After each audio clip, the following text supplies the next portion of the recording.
It's a place that we all know so well.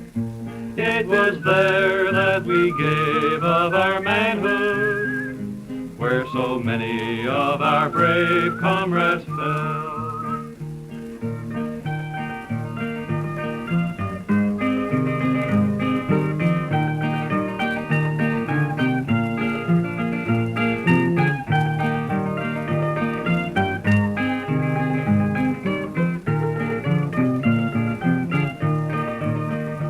We are proud of the Lincoln Battalion and the fight for Madrid that it made. There we fought like true sons of the people as part of the 15th Brigade.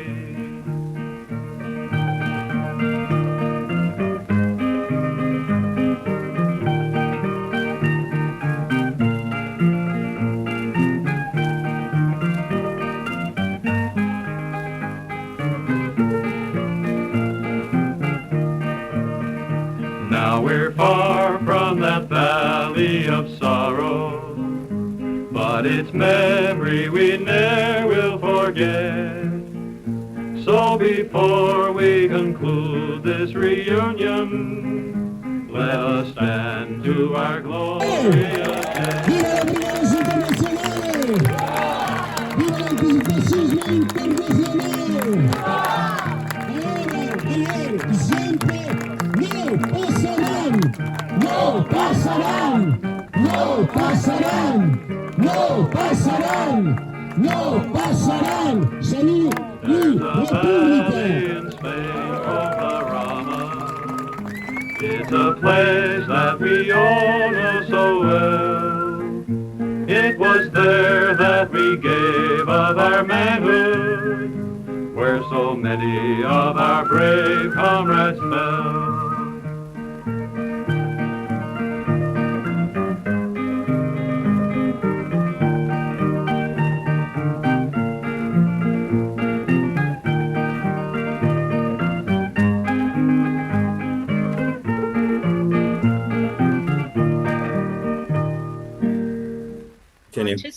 Was of those of us who participated in the annual Jarama March this past February, which this year honored the veterans of the Abraham Lincoln Brigade. Jarama Valley, the music accompanying it, was sung each year by the Lincoln veterans at their annual reunions, which many of us may remember singing when we attended with our parents. You're going to hear from some of the people in Len and Nancy's photos later in our program today, sharing highlights of this special tribute to the Lincolns. But first, Sebastian Faber is going to speak about the significance of this day, November 20th, the 50th anniversary of the death of Franco. As my father said, when he was asked in an interview some 50 years ago about how the Lincoln veterans felt about Franco's death, he replied, "We are not exactly grieving." Sebastian Faber is the former chairperson of ALBA. He's the editor of the Volunteer magazine. He's the professor of Hispanic Studies at Oberlin College. And he's also the author of many books about Spain. And his most recent, most appropriately titled for today's program, Exhuming Franco, the Second Transition. Sebastian, I'm turning it over to you. Thank you, Nancy, for that generous introduction. I'm co-editor of The Volunteer together with Jim Fernandez, and before that together with the late Peter Carroll, which is a really fun thing to do. And I appreciate everybody's support of ALBA's work. And just want to remind you, we are a 501c3 nonprofit. So should you feel inclined to donate so we can do these kinds of programs that Nancy so beautifully put together for today, and all of you, everybody else, please do so. We need it. I mean to say our work is necessary, I think. So yeah, I'm going to take about 7 minutes to talk a little bit about the significance of this day. I'm going to go ahead and share my PowerPoint. Can you turn my sharing on, Dennis? Okay, great. Let's see, make sure. Um,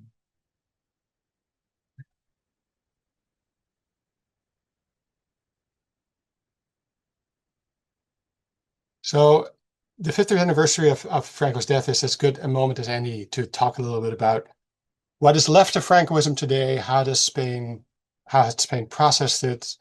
What's happening with it? When Nancy started talking about her dad, it reminded me of my first November 20th.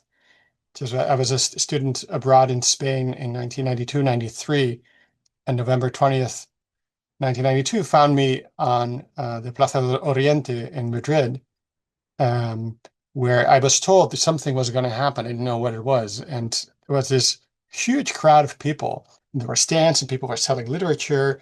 And I noticed people had these armbands around their upper arm that looked like a swastika. It wasn't quite. Like, what is going on? And then at some point, a clock struck something, and suddenly out of these loudspeakers, the Cara al Sol started, like the Franquist hymn started sounding, and suddenly everybody lifted their right arm and started singing. And I found myself, it felt like Nuremberg or something like that. It's really crazy. Um, so it's good to remember back to that time, which is not so long ago, when neo-Francoism was alive and well, right? So it's true that it hasn't died off, but things have changed since then. I'm going to talk a little bit about that. This first slide is from 2 days ago, the news that the current Spanish government approved a royal decree to remove what they think are the last remaining signs of Francoism in public spaces. Around 4,000 are estimated to there are estimated to be around 4,000. This is putting in practice the memory law of 2007 and the second memory law of 2022, which stipulate that there should be no exaltation or celebration of Francoism in public spaces. It's been slow going, but hopefully this royal decree will sort of like finalize that work.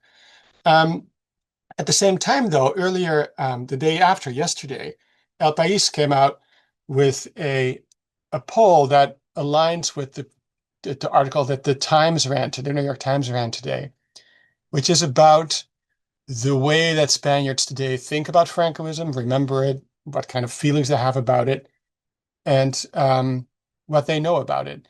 So the headline here, as in the Times and other media, is how many of the young people in Spain feel okay about authoritarian government in general, so have lost faith in democracy, and how many think positively about the Franco regime. There's always these are always shocking, these numbers. It says here like a quarter of young people think that in some circumstances an authoritarian government is preferable. I was warned against these kinds of things. Like there's always a significant part of the population that has crazy ideas. Like in the US, I don't know how many people believe in ghosts or don't know where to point to the United States on a world map. So there's always many more people than we would like to that either don't know stuff or think crazy stuff. But still, it is significant, I think. And I want to dive a little bit into some of these things. This is the overall, not just young people. So of all the people polled, about 15% think that the Franco regime was good or very good, whereas another quarter think it wasn't either good or bad. And that is a big chunk, right? That's not quite half, but not so far from it, that have a less than negative view of the Franco regime. So that is concerning, and one can ask what does that mean? But if you dig a little bit further in the poll, you'll see that this positive feeling about the regime is actually linked with a lack of knowledge about it. I was talking to a friend of mine in Galicia who's one of whose friends is a Madrid school teacher who moved to Galicia because she couldn't stand the Madrid youth being all enamored with the far right. And he told me, look, one of the reasons that the young people like Franco, they think he's like El puto amo, think is all that and a bag of chips, is because they've never seen or heard him. They need one video clip of this short man with his pot belly and his high-pitched voice. They go like, oh, he's not all that in a bag of chips, right? So there's also a lack of knowledge there. So just to show you a couple things, half of the young people do not know how Federico Garcia Lorca, the poet and playwright, died, but he was famously shot by Falangistas in Granada. Of all the people polled, a little over half, 51%, believe that the Civil War was started by Franco's coup, whereas a full quarter think the Second Republic was responsible, and another quarter just doesn't know. And this, the other breakdown shows by political party, where it shows that the farther right you get, the more people believe that the Republic was at fault, and the far left you get, the more people believe Franco was at fault.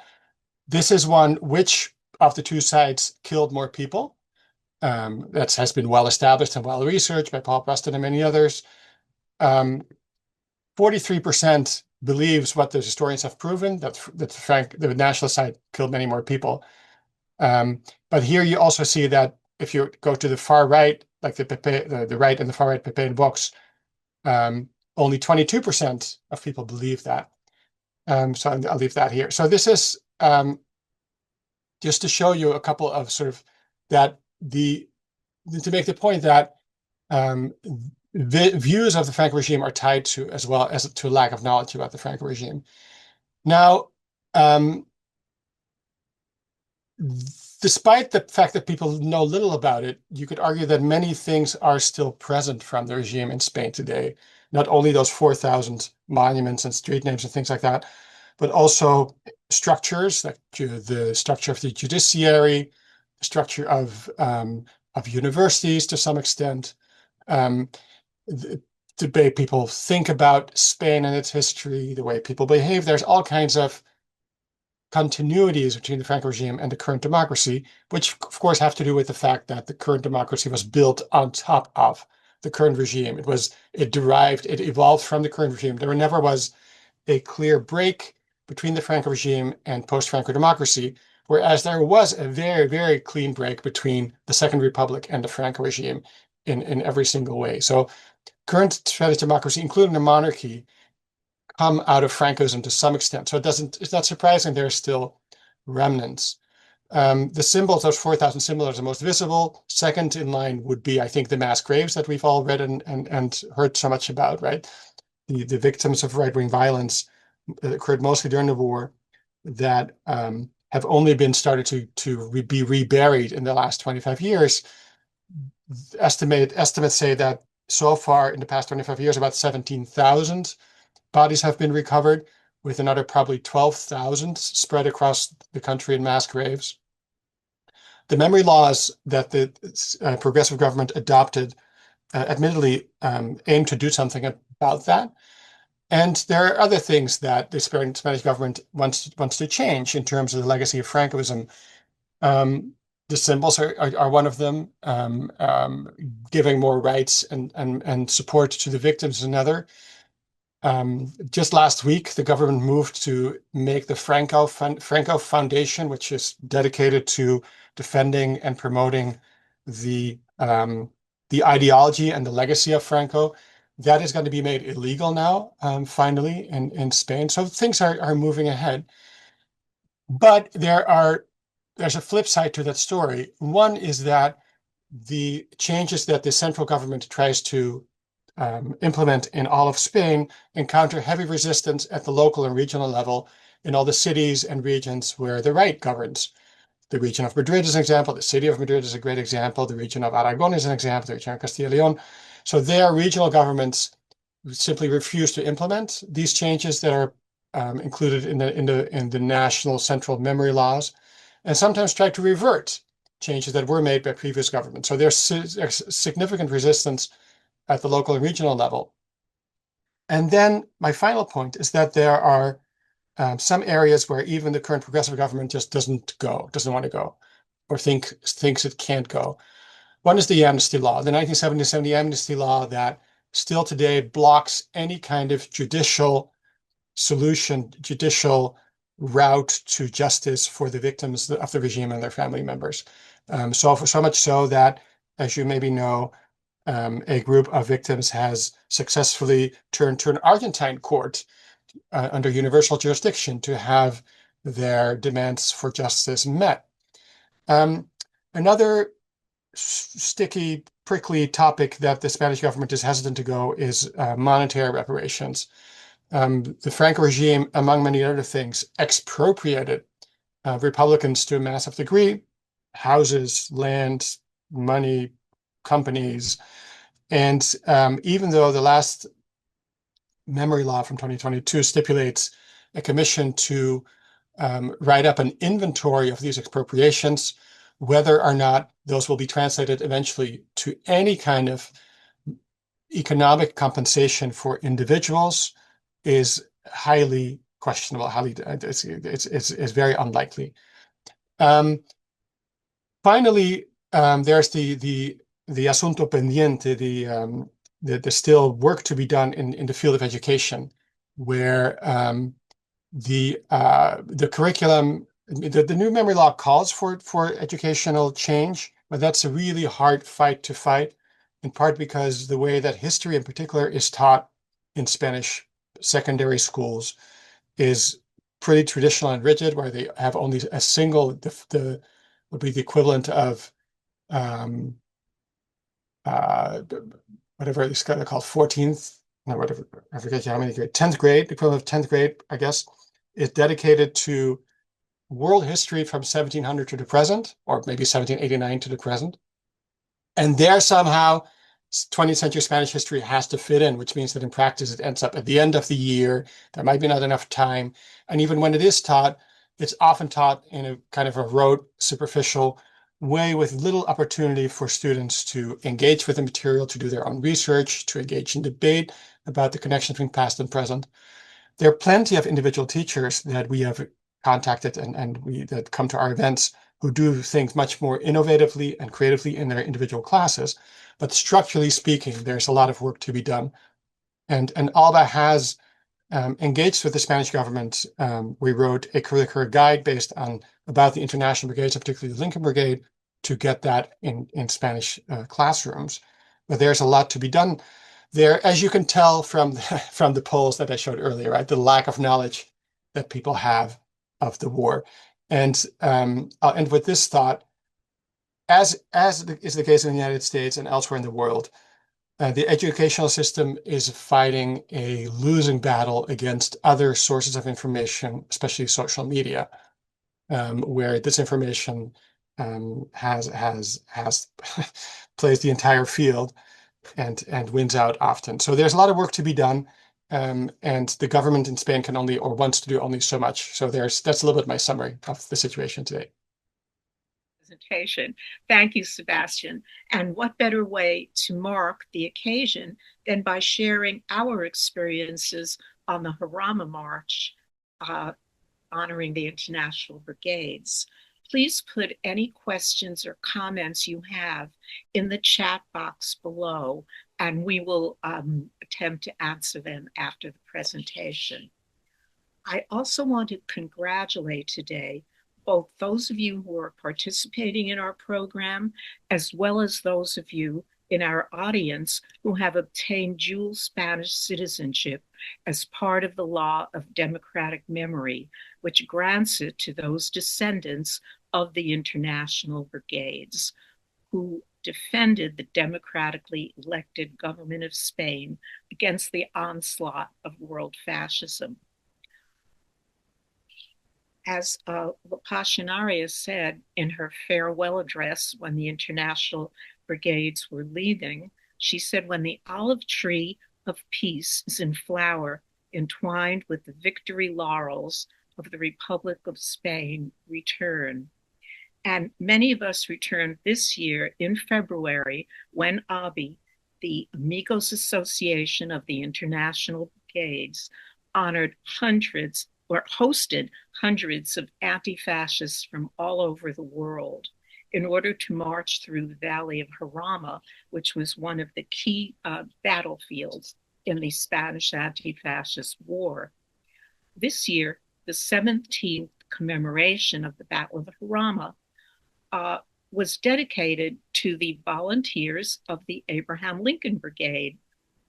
Abby recorded 45 people from the United States attending one of their largest groups. At this 87th anniversary of the Battle of Jarama, Abby President Almudena Cross sent this message and said, remembering the anti-fascist volunteers who chose to travel to Spain in 1936 is particularly vital in a city like Madrid, where public spaces deliberately erased or ignored the memory of events that marked the lives of the residents and the soldiers defending it. Our effort is to commemorate those who could see this threat in the 1930s and to warn our contemporaries again. Their sacrifice was not in vain, and we honor their clarity and solidarity. I'm going to share a video now of the greetings that I brought to Abby on the Jarama battlefield from Alba. And in it, you'll also see the tail end of when Abby had asked the descendants to, or had called out the name of the descendants of the relatives who fought in Spain. Dennis, if you'd show the video now, please. Max Parker recorded the songs from a Spanish prison at the break of day, and both Max Parker, Carl Geiser, and my father Highwallet were also prisoners at San Pedro de Cardena, in Burgos, the fascist concentration camp for the international brigades. But I would like to make this presentation to Abby today on behalf of ALBA, the Abraham Lincoln Brigade Archives, and all the descendants of the Lincoln Battalion who are here today. It's a documentary on the invisible heroes, the African Americans in the Spanish Civil War, and also for those who came after, songs of resistance in the Spanish Civil War by Barbet. Thank you. And this, on the occasion of the 17th Jarama March, which this year is dedicated to the Lincoln Battalion volunteers, we thank you for this honor, and it will help us to go home energized to confront the enormous tasks facing us today as we try to stop our own billionaires' coup, and we take inspiration from the unprecedented act of working-class solidarity when the Lincoln Battalion joined with people from 53 countries to defend the legally, democratically elected government of Spain against the onslaught of world fascism. The goals and social visions of the Spanish Republic and the international brigades are still relevant today. And as we gather here in tribute to what they stood for, we hope to also inspire the next generation to continue the struggle. And as we make this important history more widely known, we remember these role models of the international brigades, heroes who put their lives on the line for a more just and a better world. And as the growing threat of fascism confronts us once again in many of our own countries, we gain strength and inspiration from the camaraderie and historical memory we're experiencing and creating here today.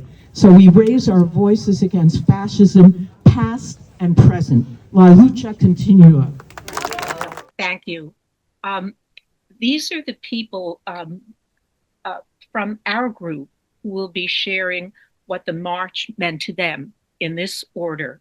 Paul Fitzgerald, son of Lincoln veteran Danny Fitzgerald; Kate Fogarty, granddaughter of Lincoln veteran Charlie Nusser; Linda Geiser, daughter of Lincoln Brigade veteran Carl Geiser; Kathy Cook, daughter of Lincoln veteran Gerald Cook; Ray Hoff, son of Lincoln veteran Harold Hoff; and Tim Parker, son of Lincoln veteran Max Parker. So I'm going to turn it over now to Paul.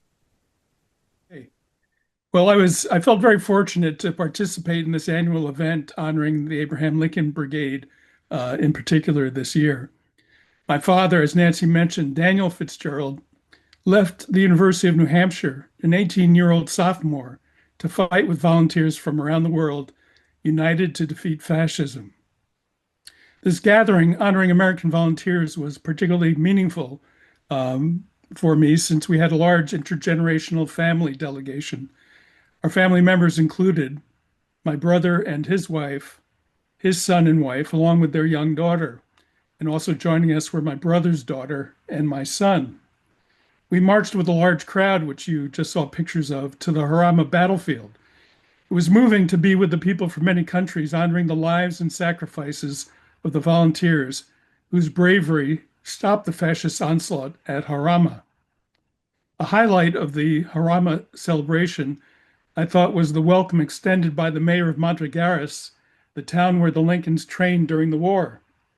He proudly showed us the small museum dedicated to the international volunteers, and we enjoyed the speeches by local dignitaries and a very tasty lunch. At the end of the program, we were able to go with Almudena Cross, who guided our family through Civil War sites in Madrid. She provided the historical context that was invaluable to our understanding of the war's impact on the people of Madrid. And this photo of my family at the Plaza Mayor is a nod to the place where the famous banner No Pasarán Madrid Será la tumba del fascismo was installed, and the struggle continues today. Thank you. Thank you, Paul. All right. Okay, next we're going to go to Kate. Kate, whenever you're ready. Yes. Spotlight, you ready? Okay. Here we go. And do I need to show the slides or No, I okay. got it for you. But if you Great.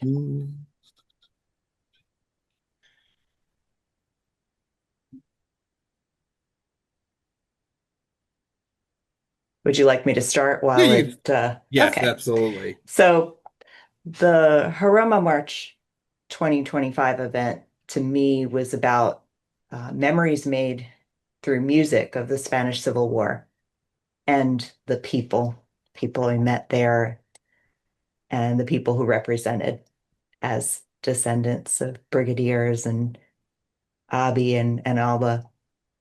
If we can go to the next slide. So I can't thank Abi enough for what they did for my grandfather, Charlie Nusser, and my family. Last year, I sent Patricia Ure his one-act, four-scene play that my aunt Paulette and I found that year in 2024. I sent it to her as a PDF file, and it was translated and became Los Voluntarios, and it was made into something beyond my grandfather's imagination. Truth is, a love of music was instilled in me from my mother, who learned it from her father, my grandpa Charlie, who watched plays and musicals. He lived in New York City. He did this religiously, saved a lot of playbills for most of his life. And then, so Andres Chamorro at Abi translated the play into Spanish, and Manuel Benito brilliantly turned it into a dramatic reading so that three principal characters could recount the stories and enact them. And that's all that was needed to they philosophized, they found meaning as in their roles and life's fight as volunteers in the war. And particularly Nacho Vera, who captured the essence of my grandfather's love of music throughout. So it was a stunning tribute. And they went above and beyond with a full theater. They even provided a YouTube link to the recording so that the rest of my family could watch it. I will try to find it. I could see if I could post it somewhere, possibly in the chat. Next slide, please. So visiting Madrigueras and being welcomed by the mayor was educational and touching. And walking through that local church that served as a prison, and part of my grandfather's memoir included a poignant church scene. I think there were fascists that he was fighting that went and hid in the church and came out, and then he and his comrades shot them. was not a pretty scene. But the memorial to me was like a museum, more like a museum, exposing me to unsung heroes that I had not known about before from the Spanish Civil War, such as Solaria Kia. She was an African American nurse who hailed from Milledgeville, Georgia. And the memorial also depicted key timelines during the war. Last was the music. So on the bus ride, especially the long ones that we had, we sang the same songs that my grandfather included in the play, The Volunteers, and they were sung in the heartfelt, in Spanish, in the language I fell in love with in my childhood. Next slide, please. The Jarama March event on a Sunday morning was a bit worshipful to me. I walked in the same valley and observed the same foxholes where my grandfather, Charlie Nusser, fought his first battle in Spain, one with many casualties. As I wandered about attempting to retrace his steps and pondering what it was like for him, I nearly missed the gathering where Nancy spoke and descendants were introduced. Thankfully, that video was shared today. Oh, next slide, please. The people were in this event. There was just so gracious. It was wonderful. They were passionate about their legacy and the importance of recognizing this battle among many during the Spanish Civil War with many casualties. So this was for remembering those who lost their lives to preserve democracy in Jarama and elsewhere across Spain during the war. But seeing all convene from Abi and Alba and descendants of those giants whose shoulders, we stand upon. So what a privilege it was to plant our feet into this soil to commemorate those lost between February and June of 1937, and they and their comrades who produced a legacy here. At the last slide, I just want to thank Alba for this opportunity, unforgettable, and how the Jarama March event honored so many families and Spain herself. Thank you. Thank you, Kate.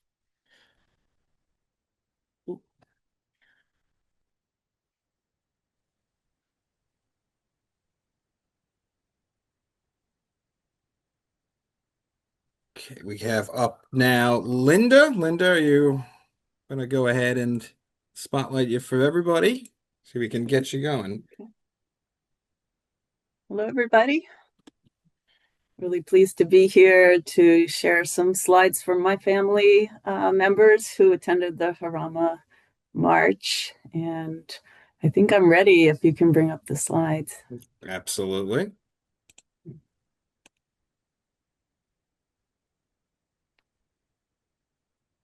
Okay, next one. So this is a photo of those of us from Carl Geiser's family who were at the Jarama March.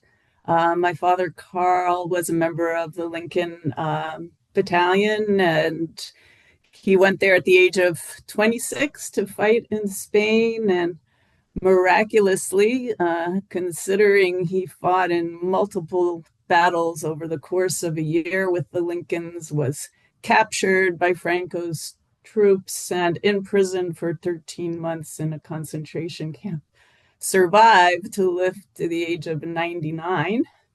He had 6 children, 4 boys and 1 girl, and so I was always the favorite daughter, being the only daughter. And we all had children, and of those, of our family members, there's the family tree. There were 2 present from the children's generation. Myself, everybody present was in green there. I'm on the left in the back. And my brother David's wife was there, Barb, my sister-in-law. She's in the front row on the right. And then in the back row on the right is my son, Peter. And next to Peter is Barb and Dave's son, Peter, which has been very confusing for Nancy, who's been publishing these photos. And then my daughter in the back, Coralie, and in the front on the left, Ashley, who's the son of my son, the partner of my son, Peter. Anyway, that's us. And I'm going to be sharing a slide. Each of us contributed a slide and some words. So let's move on. So this first slide was contributed by my son Peter's partner, Ashley. And she writes that experiencing the volunteers play was such a wonderful entry into the events of the Jarama March weekend. It was especially beautiful to see the audience join in song with the actors, displaying how history and memory has been passed down throughout the years. It was really a very emotional event, I think. Okay, next slide. This one was contributed by Carl's granddaughter, my daughter, Coralie. She writes, a highlight of the trip was our visit to the memorial to the International Brigades in Madrigueras. Seeing the photos of the young men who had been trained or treated at the hospital in Madrigueras and surrounding towns brought those times to life for me. I was also touched by meeting townspeople who created the museum. The people of Madrigueras value the profound commitment to democracy and egalitarianism and solidarity that was fostered during this time between the Spanish people and the International Brigaders. And even today, understand the importance of keeping those memories and history alive for those of us living today. Okay, next slide. This one was contributed by Barb, my sister-in-law.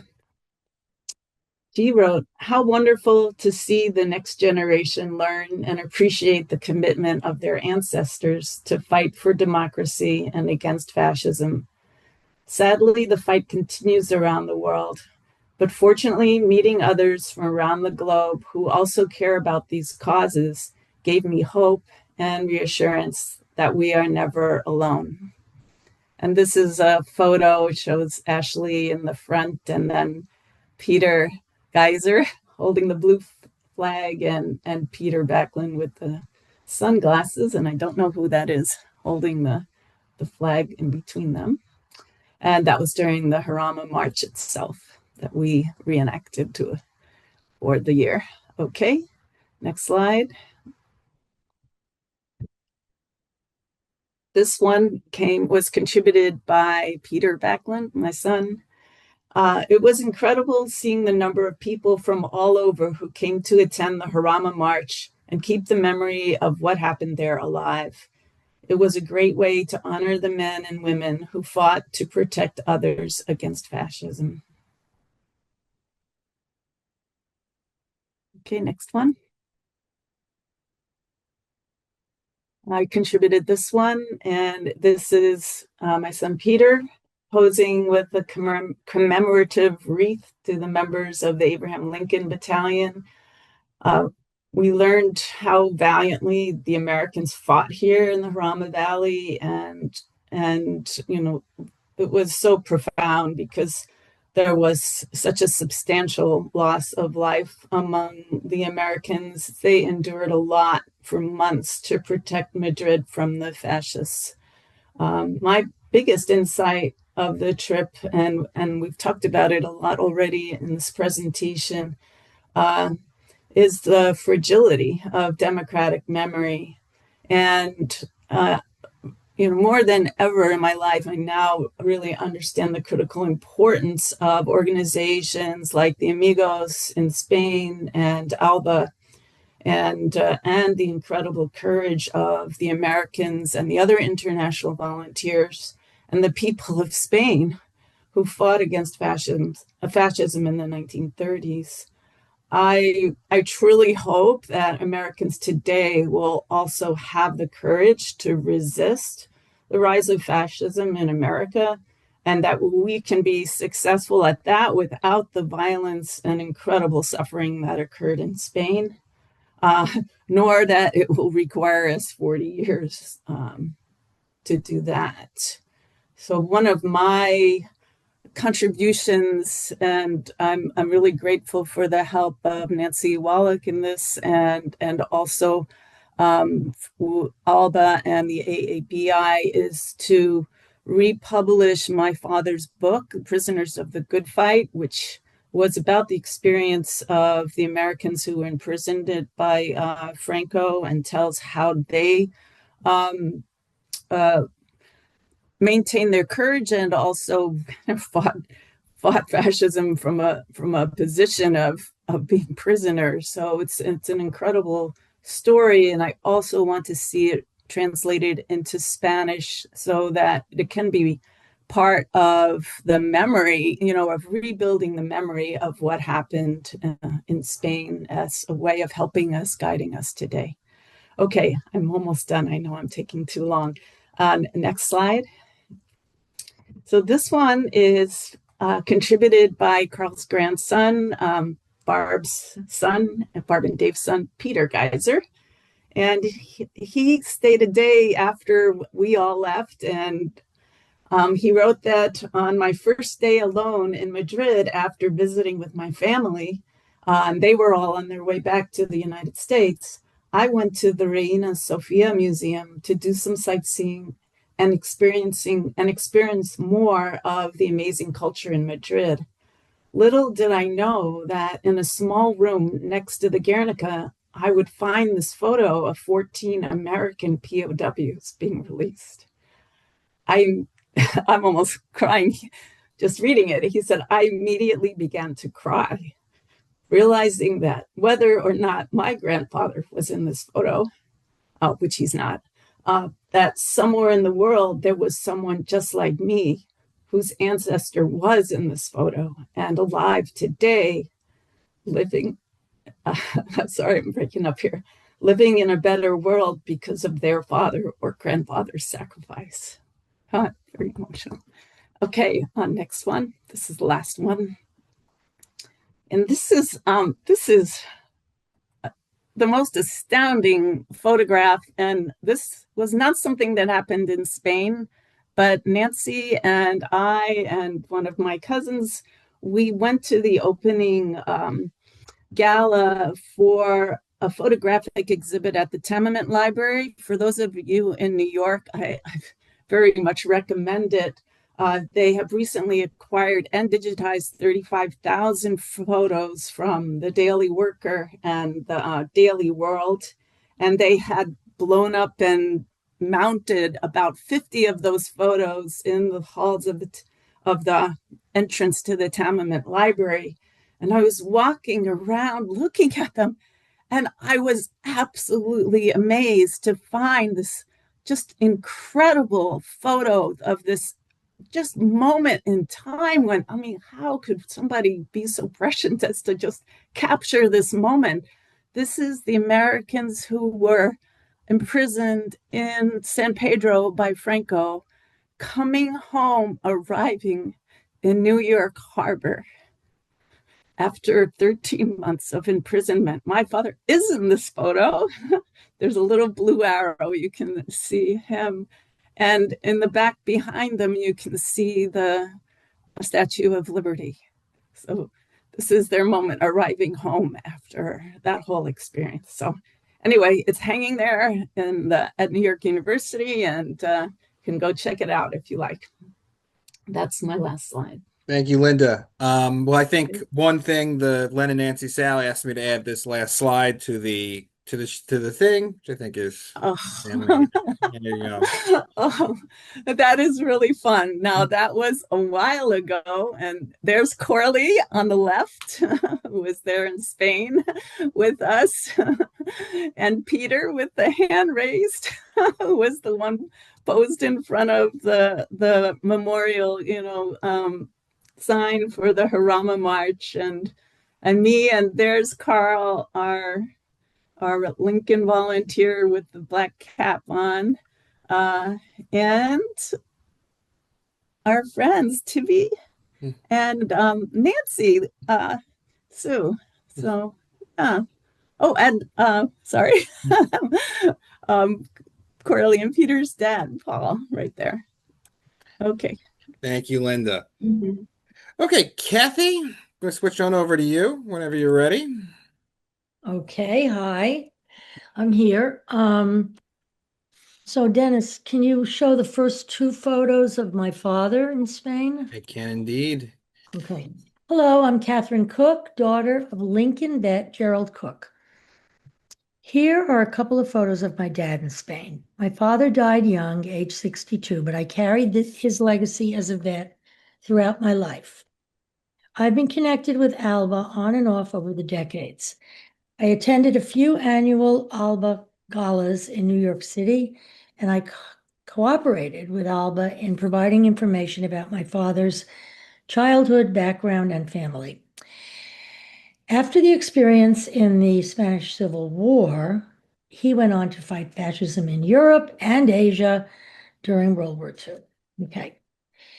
After the exciting 4 days of the 2025 Jarama March in Madrid, which we've had a lot of speeches about, which is very interesting, but some of us descendants at the end stayed on for other activities. Linda Jimenez, an American expat in Madrid, is producer of the English Corner at Radio Safard. Linda had told Nancy Wallach about an exhibit at Madrid's Sephardic Center, focusing on the Jews in the Spanish Civil War. Okay, this is the photo. Yeah, you can leave this for now. Linda kindly arranged an English tour for those of us who were interested, Nancy Wallach, Tim Parker, and myself. It was an amazing and very educational experience. The name of the exhibit is For Your Freedom and Ours, the Jews in the International Brigades. Okay. David, our English-speaking tour guide, was a gem of a young man currently preparing his PhD on the Jews who had fought in the Spanish Civil War. The Sephardic Center's exhibit was contained in several rooms and consisted of photographs, blown-up written material, and videos. It was curated to perfection, very attractively arranged, and with the help of David, we got to appreciate it all. For me, it was, it was an eye-opener. I learned so much. The exhibit rooms were devoted to different countries whose Jews volunteered to fight in the international brigades. Other rooms focused on individual brigadiers.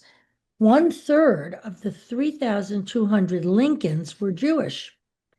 France was the country which sent the most brigadiers. Of the roughly 42,000 internationals, 10,000 were from France.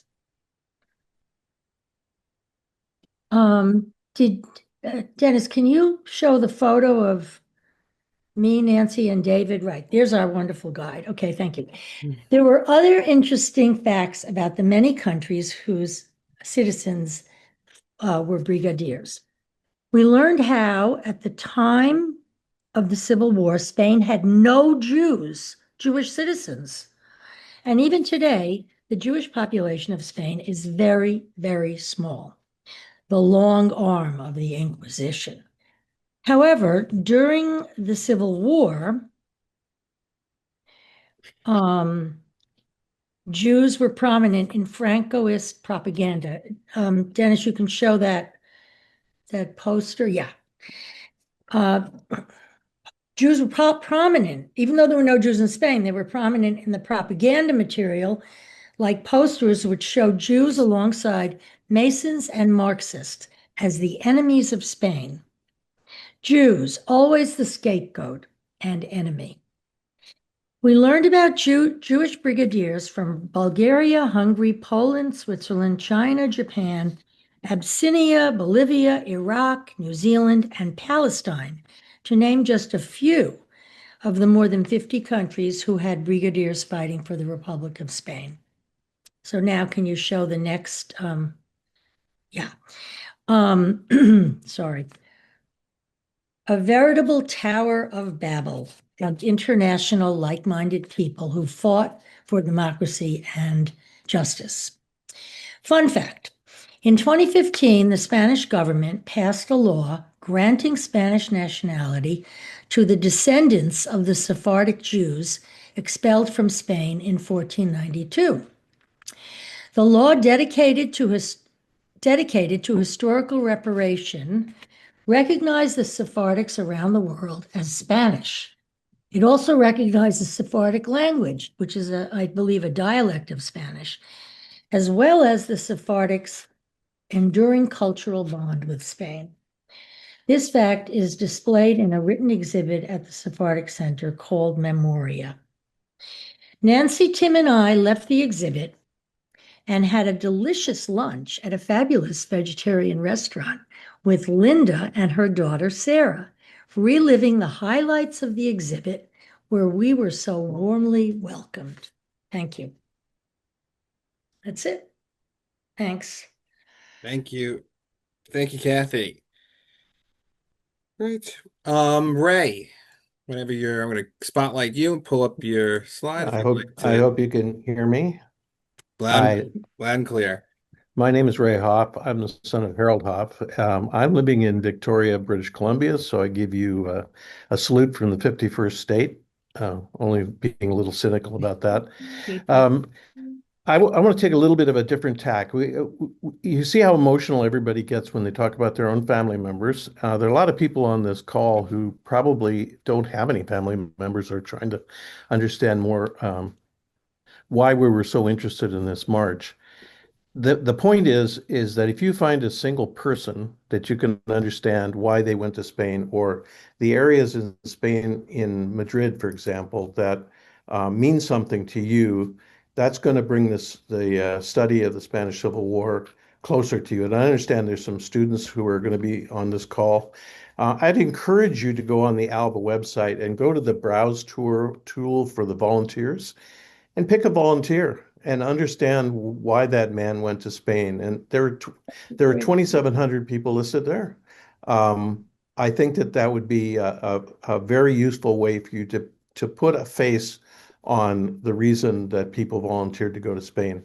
So if you go ahead and start my slides, Dennis, I did a walkabout with my wife. We had one day, you can advance one more slide. So the people on the call, they know all this because they were there. But we had a day that most people went to Fuencarral Cemetery. But my wife and I weren't physically up for it. So before I came to Madrid, Sevi Montero, who works with AABI, had given me a document, and this is an unbelievable piece of history. It's the fronts in Madrid and the places in Madrid that were active during the Civil War during the 3-year period. It's 4,000 pages long. So when Almudena says that there are sites in Madrid that are no longer memorialized, starting with this book is really important because it gives you an idea where people were in Madrid proper and what was going on in those locations. So I have a personal interest in not my father, but a relative that I want to talk about in my walkabout. So the next slide, I made a map of places that I thought were important within Madrid. These yellow pins are places that I had previously decided I was going to go to if I had some time. And Bonnie and I took the day and we did this. So you won't be able to read these positions, but these came from a document. And the next slide shows you basically on the right is a map of Madrid from 1938, which is marked up with all kinds of interesting sites that happened during the Spanish Civil War. And I was really surprised because we were staying in a hotel called the Only You Hotel, which is right across the street from the Atocha station. That's the left end of that arrow. Towards the middle of the slide, there's the Hotel Aguimar, where the rest of our group stayed. They're only 3 or 4 blocks apart. But the interesting thing to me was, if you looked at the map from 1938, underneath this hotel, there were trenches. The red lines are active trenches which were used during the war. And it's pretty obvious when you look at it. Why were they there? They were there to protect the Atocha train station. So I decided that I'd ask at the hotel if anybody knew anything about these trenches, and the concierge, nobody knew anything about it. They were very interested in it. And I think that most people in Madrid still have an interest in the Spanish Civil War, but they didn't have any background on it. So I took a walkabout. Next slide. So if I walked 3 blocks from my hotel, to the left of the hotel, behind it, there's an astronomical observatory, and there's a bank on the astronomical observatory. That's where the trenches were. They were behind the hotel. There's a panorama. The upper right is a panorama of that, so it compresses it. But that's a hill, and on the back of that hill were trenches that overlooked from the other direction. Now, if you go up on top and walk around towards SEDEX, which is the local uh, university campus there on in near the Atocha train station, you get up on a parapet and you can look down. And if you look through those two buildings, and this is another panorama, so it compresses it, you can see a tower in the distance. The train station is right behind it. So the reason that these trenches were in this location was the fact that these were there for machine guns to protect the train station during the battles that were happening in the 1930s. So I wanted to look at some other spots that mattered to me. Next slide. This is get personal with one person. This is George Hendrickson. George Hendrickson was from New Jersey. He went in 1936 in the first boat that went over of Americans. There were 96 Americans who went over on December 26, 1936. He stayed there until February 9th, 1939, was the last group of Americans who were pulled out who were not imprisoned.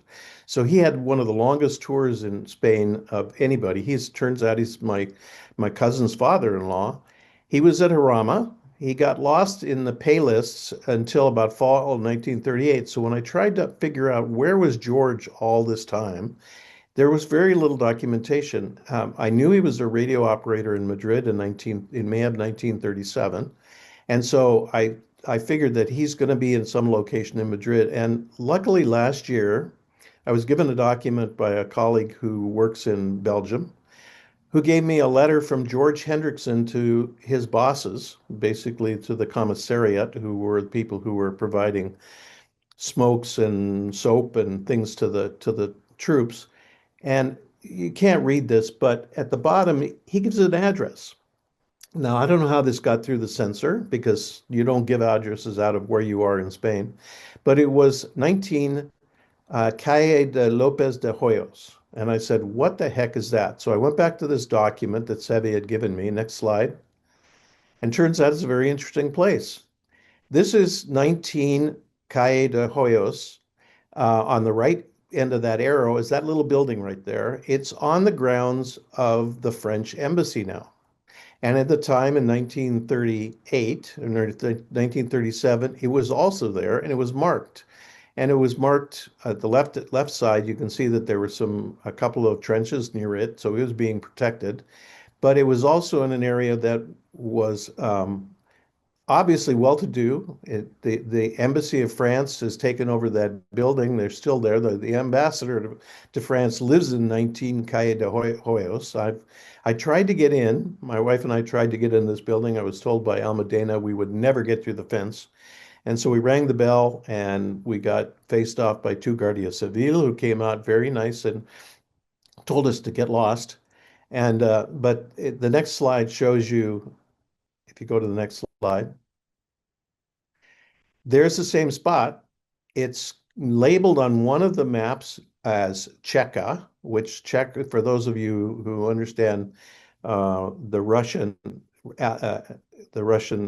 illusion, that was where the police were, military police were on that location, that building. So there were Russians on this property during 1937, and George was actually running the radio for the Russian, probably a Russian group that was communicating back with Moscow, was communicating with people in the fronts. And I thought that was very interesting to find that location. The other thing you see is in that map, On the left, there's red spots everywhere. None of those have any indication if you're walking around Madrid, none of them will tell you what that building was. And so the fact that there's no real memory that you can do by walking around, let's you take a tour with that, for example, Almudena Cross will give tours of very good tours of Madrid as we've seen, but none of them are marked. So you have to do your homework, and AABI is very helpful in giving out little pamphlets and tell you where to go if you have an interest in studying the Spanish Civil War. Let me finish with the map on the right, which is a Johns map. That was a phalangist map of the 1938. The blue area that's marked off was a no-fire zone. So this is where the well-to-do in Madrid were living, and nobody dropped any bombs, nobody fired any artillery into this area. It contained a lot of the embassies and places where well-to-do people in Madrid lived, so they were protected. And that made me feel better because now I know that poor George Hendrickson probably never heard a bomb drop anywhere near him during the years he was in Spain. So I'll finish off with two more locations that I had to get to, being from now I'm living in Canada. Next slide. Can you advance it, Dennis? Yeah, okay. So this is the building on the left, the white building, that's 19 Calle de Hoyos. The all you can see from the outside is a big wall, which is around the embassy. And on the right, across the street, I had looked it up. The building behind me there, while we were eating at this restaurant, is Hospital Number 2. It was a military hospital in Madrid. No markings. It's an apartment house now, and people there probably had no idea that that was a hospital during the Spanish Civil War. But it was important. It was an important position for people coming back from the fronts to be put up in hospitals in Madrid. Next slide. So the last one for me is being from Canada now, is on the left, you see a group of people who was Norman Bethune, was a doctor from Canada who invented he and another doctor who was in Barcelona were central in inventing the blood units, which gave blood transfusions to the soldiers at the front. And the building behind them, which is in that picture with Hazen Size and Norman Bethune, is Calle de Principe de Vergara 36. It's still there. The blood unit was on the second floor of that building that you can see behind my wife there, is standing in front of the building. And so I wanted to make sure that I went to that building to see if it was even noted. There's no sign on the building. Nobody in that building probably even knows that that was where a blood unit was in Madrid. And on the right is Calle de Velasquez 63. That was the headquarters of the International Brigades in Spain. Very nice building. Obviously, very rich people are living there because they had a guard that watched that fence. I gave the Republican salute when I got out front, and he didn't chase me off.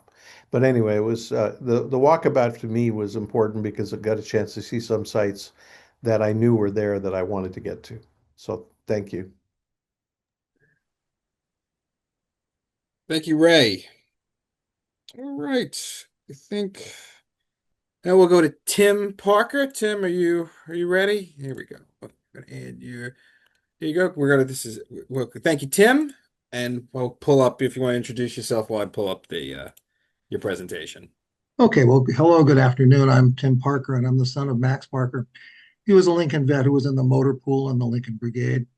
He was incarcerated along with Hy Wallach and Carl Geiser and many others in the prison camp of San Pedro de Cardeña near Burgos. Right, yeah. Be able to see that now. Kathy, well, let's see. Madrid was our base to visit Jarama, Major Garrison, Morata de Taruna for those 4 days. And that's the Puerta del Sol, the major plaza in Madrid.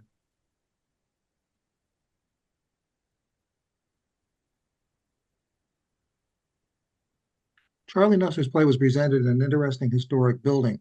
The Ateneo Athenia, or called Athenaeum in English, it's a private cultural institution founded in 1835. Spanish Republican politicians were at one time on their governing board. The government of Madrid gives limited support to progressive views, so the leftist community must provide that support through private institutions like the Ateneo.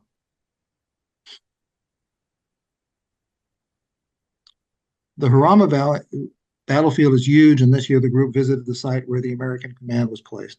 It's now barren, but it's still remembered and is a place where a monument could be erected. Historical memories are long, but they need to be renewed.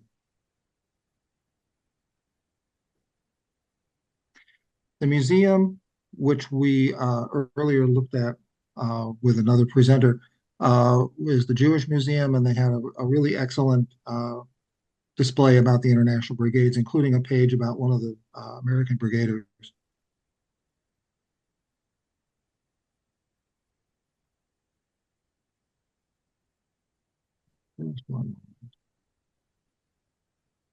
Music and poetry were essential to the spirit of the brigade and the broader anti-fascist movement in Spain and in the world. Eddie Rolfe, the poet laureate of the Lincoln Brigade, wrote poetry that's remarkable for its emotional, almost romantic nature. His writing is not polemical. Carrie Nelson describes that kind of writing as a visionary Marxism. Poetry is central to the Spanish culture. Nelson notes that the printed poems were passed to the crowd at the Barcelona farewell on October 29th in 1938, where La Pasionaria made her famous speech. Eddie Rolfe wrote about the bombing of Madrid. Madrid, Madrid, Madrid, I call your name endlessly, like a lover. And years later, in 1948, Rolfe wrote a message to us. And if I die before I can return to Madrid, my sons will love you as your father did. In an article in El País, Sergio Fanjul writes that music continues to be a direct route to the heart to convey political passions. Fernandez Liria says music is the vehicle that allows people to think. Without songs, politics will be something entirely foreign to the people, an occupation of technocrats and professionals. And I think if you receive as many requests for money from the constant dire warnings from the Democrats, you can agree with that. The Spanish Civil War gave birth to wonderful poetry and songs like Venga Jaleo, Si Me Quieres, and Jarama. Let's continue to sing them at our gatherings and to remember the political understanding and passion that sent the vets to Spain.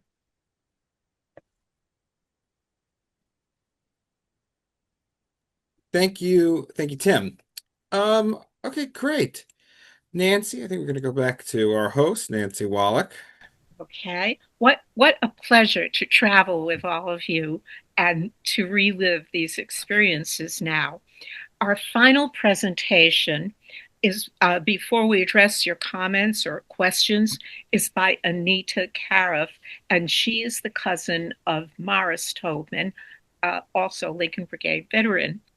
As an educator, she was inspired by what she learned of the Republic's education reforms to coordinate her own literacy initiative among youngsters from the South Side of Chicago with the support of the public library system.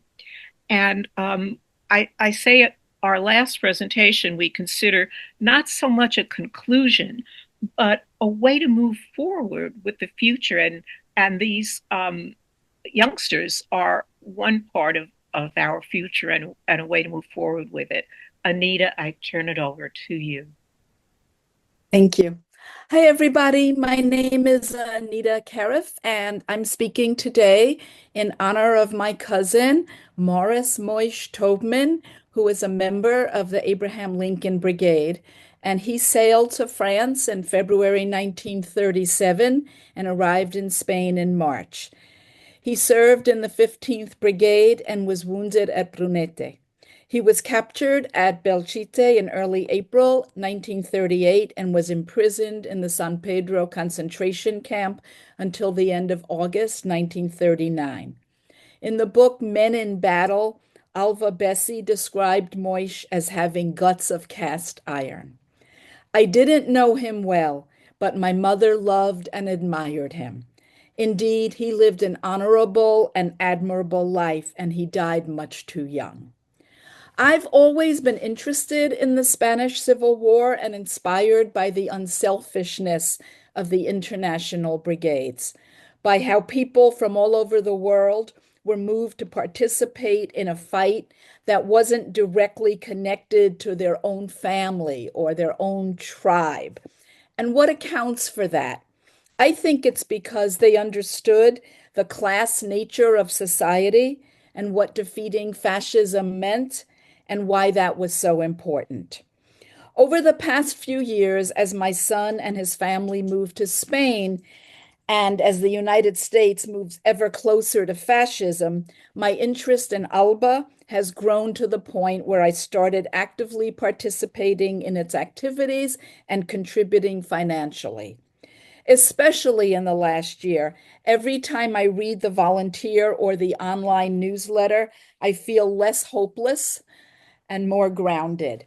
And what I love about Alba is that it's not about romanticizing the past. It's about the commitment to preserving the history and teaching present and future generations the truth about what happened in Spain and why it's still important, and getting people, no matter their age, to think about how they can advance the struggle. It was with these ideas in mind that my husband and I decided to attend Abi's event honoring the Abraham Lincoln Brigade in Madrid last February. During those 3 days, we met people from all over: Spain, Italy, Australia, Ireland, England, Canada, and every part, that's fine, of the US. It was an extraordinary experience. And one of the most memorable parts was when we visited Madrigueras in Albacete and heard the townspeople describe how much the contributions of the Lincolns meant to them and their families. When we visited the museum, I was struck by the picture on the front that included the girl in purple reading a book. Can you see that purple girl? Yeah, okay. Which illustrate, oh, not yet, not yet. Go back. Which illustrates, sorry, the importance of literacy and how reading books builds knowledge and fosters thinking and empathy. And this helped me flesh out the seed of an idea. After the election here last fall, I started wondering how I could strategically resist the coming onslaught. Yes, of course, I would attend protests and try to protect my neighbors and contact my elected representatives. But how else could I use my skills and knowledge? Because of my work as an educator, I've read hundreds of young adult and children's books over the past several decades. After my retirement a few years ago, I had started volunteering as a homework helper in a neighborhood organization's after-school program. I wondered if there was a way to involve the 9 to 12-year-olds I've been working with. And the girl in purple clinched it for me. Could I start a children's book club? I decided to try. When I got back home last spring, I organized a small group of upper elementary school kids, grades 4, 5, and 6, to read a book called Safia's War. The next slide, let me see if it's the right one. Nope, keep going. That's it. Okay. This book is by Hiba Noor Khan, and it's historical fiction about the Muslims living in the Grand Mosque of Paris during World War II, who saved hundreds of Jews from the Nazis. In the novel, 11-year-old, oh, nope, you're looking at the wrong, go back to Safia. There you go. 11-year-old Safia becomes a courier for the resistance, secretly dropping off forged Muslim identity papers for Jewish families under the nose of Nazi soldiers. The kids loved it. They were thrilled by the idea of someone their own age standing up for what is right, even at great personal risk. At the end of the book, when I asked if they could be as brave as Safia, they said yes. One girl said, if it was at my front door, like it was for Safia, I would do what she did. You have to do the right thing. This fall, my goal was to continue the book club and to expand it.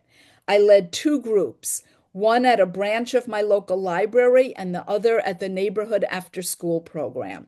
At the library, we read this book, again, Safia's War, and I can tell you it was sobering and surreal to be discussing the Nazi invasion of Paris at the same time that ICE was invading Chicago, clearly illuminating that the issues we were talking and reading about are not just in the past. And at the after school center, we recently finished the Bletchley Riddle. I think you have to go back one slide, okay? Yeah, here it is. Another historical novel, this one about teenage code breakers at Bletchley Park in England in 1940. These books touch on numerous themes: courage, fighting injustice, standing up for what's right, even when you're young.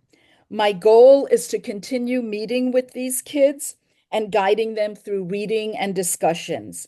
Not all the books we choose will be centered on fighting fascism, but all are about children who persevere under difficult circumstances. And for their next book, which we just started this past Monday, the kids have chosen Ban This Book by Alan Gratz, about a fourth grader who starts a banned books library out of her school locker after her favorite novel gets pulled from the school library. And the central question of this book is, who gets to decide what kids can read? I want to help young people think more critically and develop more empathy. It's hard work, but it's rewarding. It's engaging and inspiring to work with children who are inheriting a scary and dangerous world. I'd likely have come up with this idea even if I had not become involved with ALBA and attended the ABI event last winter. But my passion for this project and the will to persist was strengthened and energized by what I experienced in Madrid and the wonderful people I met there. Thank you. Thank you, Anita. Okay. I'm gonna go ahead. So yeah, thank you everybody for attending here. We're moving to the Q&A portion. So I've been, there's a little Q&A button here. We can ask some of your questions. We can ask in the panel. We're coming up on 7:30 Eastern time, so I'll try and get as many questions in as here now. So I'm just going to be looking through some of these. I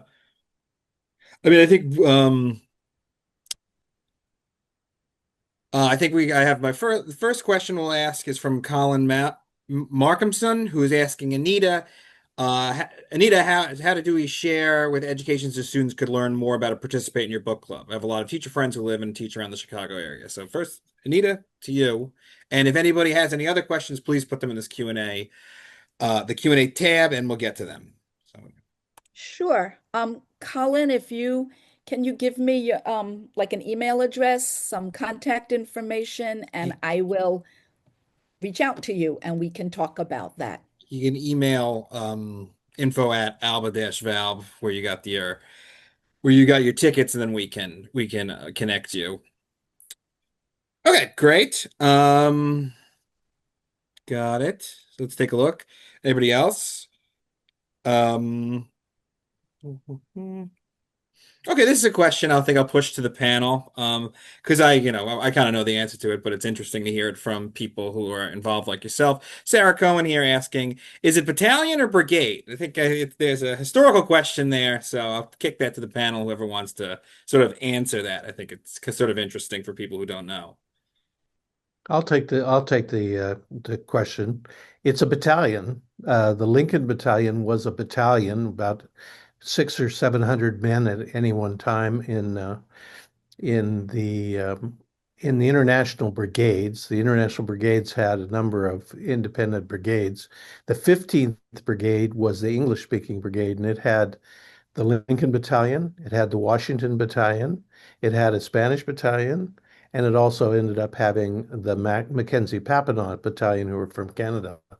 So to be precise, it is a battalion. It was the Lincoln Battalion, but the Abraham Lincoln Brigade Archives and the book by Art Landis has called it the Abraham Lincoln Brigade because it basically has a better ring to it. It was more than a battalion, but this is historical and it's been called the brigade rather than the battalion. It's just a technical detail, though.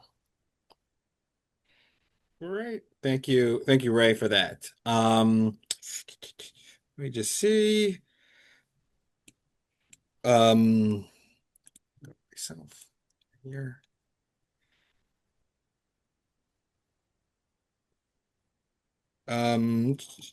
Please.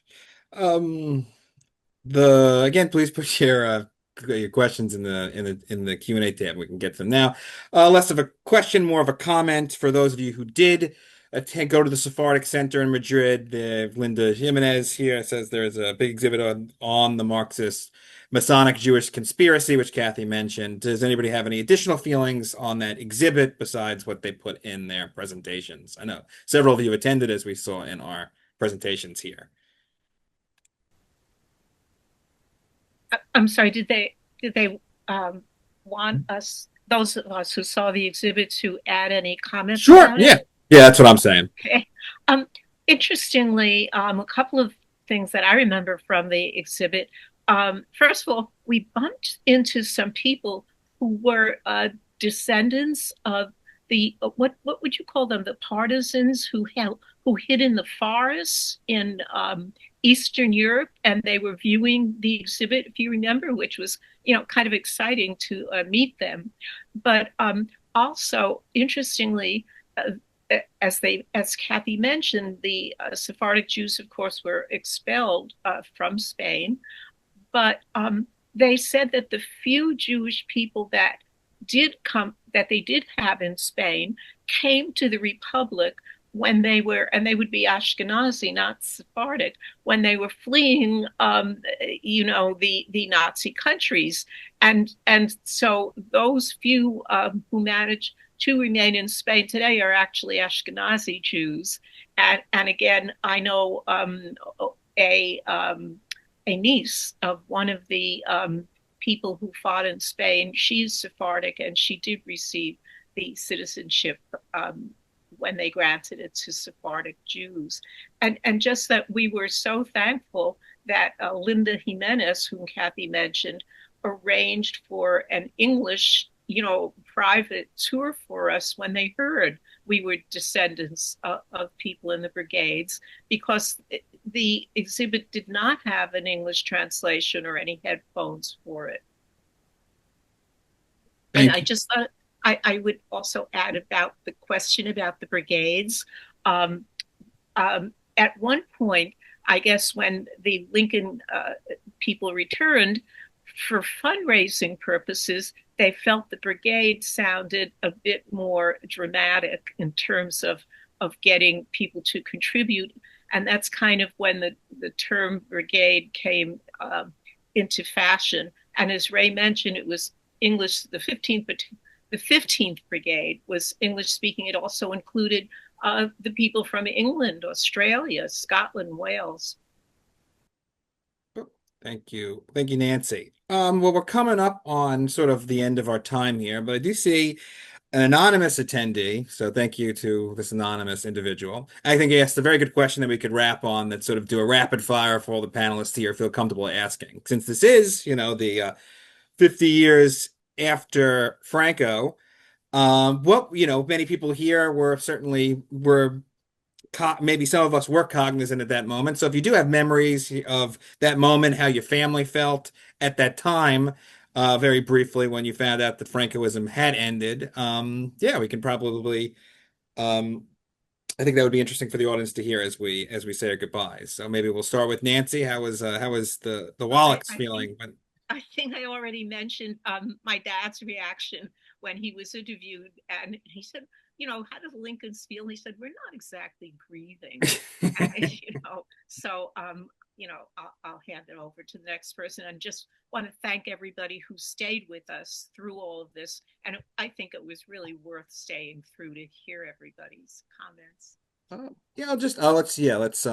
I could say something. Sure, Kathy, go ahead. Yeah, so all my life growing up, and then when I was a teenager and then a young woman, I mean, we could not go to Spain. It was like totally verboten as long as Franco was in power. So, and I took that to heart. I never went to Spain, even though I traveled around Europe. But then so when he died, it was like, we can go to Spain, just this sort of relief that he died anyway.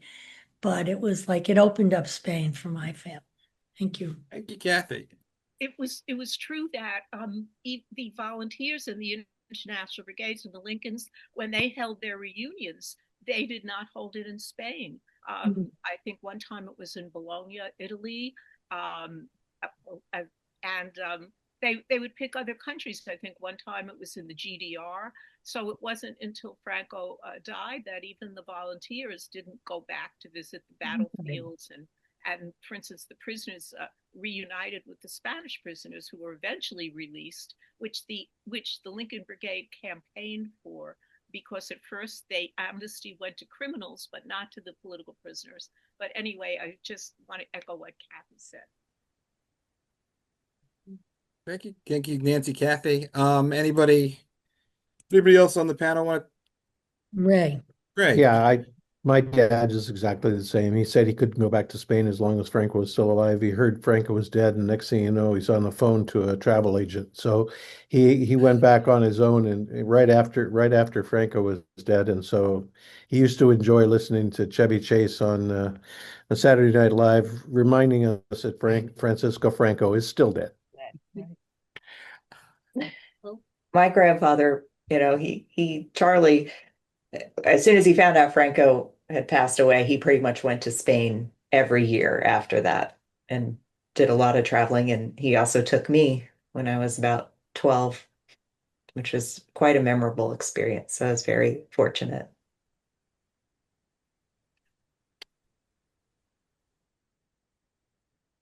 Okay. Does Anita, Paul, Tim, do you want to say anything? Or if not, we can wrap up.